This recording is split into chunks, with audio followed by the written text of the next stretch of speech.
quand on est musicien, on apprend d'abord à jouer proprement une gamme. Et quand on est peintre, on apprend, ou on devrait apprendre le système des couleurs, comment se servir des couleurs, comment faire que les couleurs s'opposent ou au contraire se réunissent l'une à l'autre harmonieusement, et quelles couleurs conviennent le mieux pour telle ou telle forme de travail. La même chose pour l'écrivain. Un écrivain travaille avec un instrument qui est sa langue. Et alors là, toute espèce de difficulté et d'épreuve l'attendent aussi.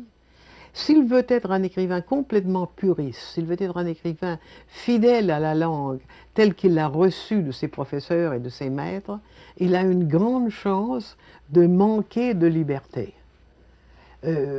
Montaigne, qui est tout de même l'un des plus grands écrivains français, je crois beaucoup plus grand qu'on ne le pense même d'habitude, disait que le Gascon y aille si le Français ne peut pas y aller.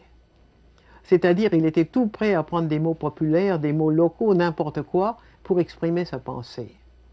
Et jusqu'à un certain point, tout grand écrivain est beaucoup plus libre envers sa langue, est un reconstructeur ou un enrichisseur de sa langue, beaucoup moins timide en ce qui concerne les alliances de mots, les termes, même la syntaxe, qu'un écrivain plus, comment dirais-je, plus conventionnel. D'autre part, il faut que son langage soit absolument fidèle à la réalité.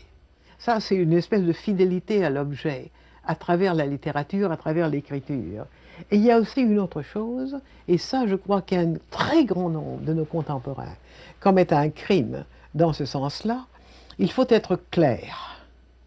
L'écrivain qui ajoute des obscurités à la vie qui, Dieu merci, est déjà assez obscure, et aux questions, aux problèmes de l'intelligence qui sont à peu près incompréhensibles, en créant une obscurité de mots pour faire beau, pour faire intéressant, pour faire amusant, pour que ça ait l'air de quelque chose de nouveau, est tout à fait en dehors de sa vocation d'écrivain.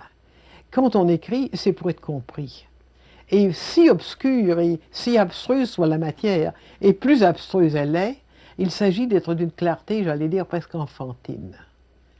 Et là, je crois qu'il y a une très grande erreur due à une sorte de snobisme chez un très grand nombre d'écrivains contemporains, de poètes surtout, qui décourage complètement le lecteur. Le lecteur lit une page, deux pages qu'il ne comprend pas, et puis il se dit « Mon Dieu, tant pis, laissons ça ».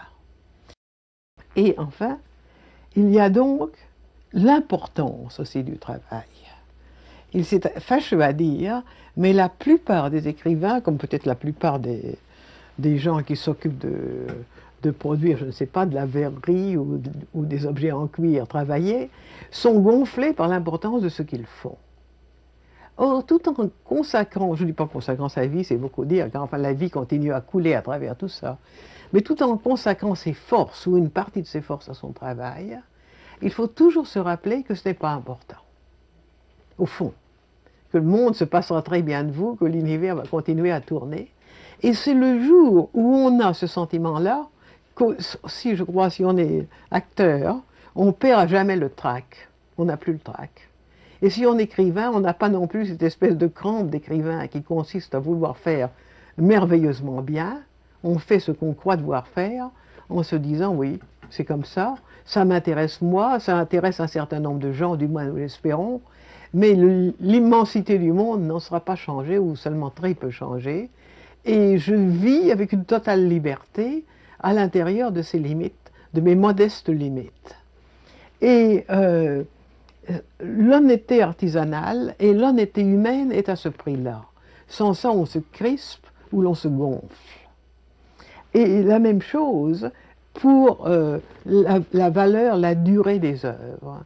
Il y a des gens qui vous disent, enfin, qu'est-ce que vous pensez? Est-ce que vous croyez que vos œuvres sont très importantes et que ça va durer, etc. Je crois que ça n'a absolument aucune importance. À une époque aussi troublée que la nôtre, on ne sait pas si les œuvres dureront ou non. Et dans un livre de Bulgakov, Le Maître et Marguerite, que je trouve si beau, et qui est une espèce de chevauchée fantastique qui fait penser à la chevauchée de Berlioz, le héros est un poète, il avait une passion pour son livre, il avait consacré sa vie à son livre. Au moment de mourir, ou plutôt au moment où il est mort, mais il ne sait pas encore qu'il est mort, l'esprit qui est avec lui, le génie, le mauvais ange, qui vraiment est un bon ange, lui dit, écoute, brûle tout ça. Et alors ces papiers auxquels il avait attaché une tant d'importance, il était prêt à leur consacrer sa vie, à mourir pour eux. Il les flanque, si l'on peut dire, dans le poêle, et se dit « quel beau feu !» Et le voilà délivré. Car il a sauvé, en somme, ce qui était l'essence, pas les Écritures, mais l'essence même de sa liberté, l'essence de son enthousiasme, l'essence de sa vie.